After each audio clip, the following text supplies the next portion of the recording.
তো দেখো আজকে সন্ধ্যায় হচ্ছে একদম লিকার চা। ঠিক আছে, এই গরমে এমনি আমি চা খাই না, কিন্তু মাথা গরমে এত ব্যথা করছে, সেই কারণে হচ্ছে লিকার চা। আর তার সাথে কি খাচ্ছি বলো তো?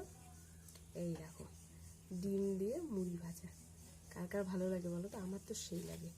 ডিমটাকে ভুজিয়া করে নিয়ে তারপরে তার সাথে মিলিয়ে দেখো, ঠিক আছে। ও তার মধ্যে লঙ্কাও দিয়েছি বেশ বড় বড়। আমার তো ঝাল খেতে সেই লাগে। তো চলো খাই, পরে আবার দেখা হচ্ছে।